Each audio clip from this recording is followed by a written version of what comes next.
Hi friends, കടയിൽ നിന്ന് വാങ്ങുന്ന ജാക്ക് ഫ്രൂട്ട് ഐസ്ക്രീം അതേ ടേസ്റ്റിൽ തന്നെ നമുക്ക് വീട്ടിൽ റെഡിയാക്കി എടുക്കാം. അതിനുവേണ്ടി 10 ചക്കച്ചുളയാണ് ഞാൻ എടുത്തിട്ടുള്ളത്. ഇത് 1 കപ്പുണ്ട്.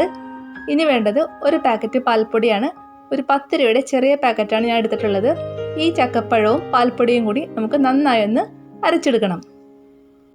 ഇത് നല്ല പേസ്റ്റ് പരുവത്തിലാണ് അരച്ചെടുത്തിട്ടുള്ളത്. പിന്നെ വേണ്ടത് വിപ്പിംഗ് ക്രീമാണ്. ഞാനിവിടെ 1 കപ്പ് വിപ്പിംഗ് ക്രീം എടുത്തിട്ടുണ്ട്.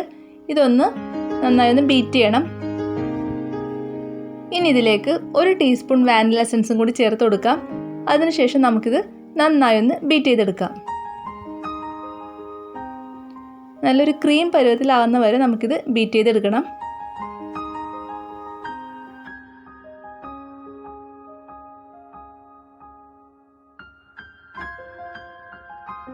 ഇപ്പം ഇത് നല്ലൊരു ക്രീമി ടെക്സ്ചർ ആയിട്ടുണ്ട്. ഇതിലേക്ക് നേരത്തെ റെഡിയാക്കി വെച്ചിരിക്കുന്ന ചക്കയുടെ പേസ്റ്റും കൂടി ചേർത്ത് നന്നായി ഒന്ന് മിക്സ് ചെയ്ത് കൊടുക്കാം.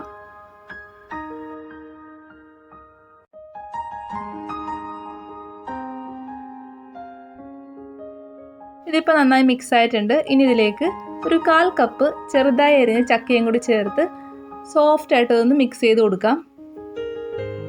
ഇനി ഇതൊരു പാത്രത്തിലേക്ക് മാറ്റാൻ ഞാനിവിടെ ഒരു പ്ലാസ്റ്റിക് കണ്ടെയ്നറിലോട്ടാണ് മാറ്റുന്നത്.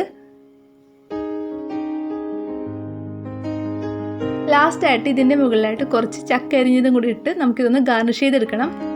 ഒരു 8 മണിക്കൂർ തണുപ്പിച്ചതിന് ശേഷം നമുക്കിത് ഉപയോഗിക്കാം.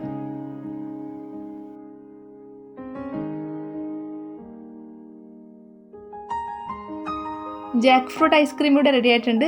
കടയിൽ നിന്ന് വാങ്ങുന്ന ഐസ്ക്രീമിൻ്റെ അതേ രുചിയാണ്. എല്ലാവരും ഒന്ന് ട്രൈ ചെയ്ത് നോക്കണം.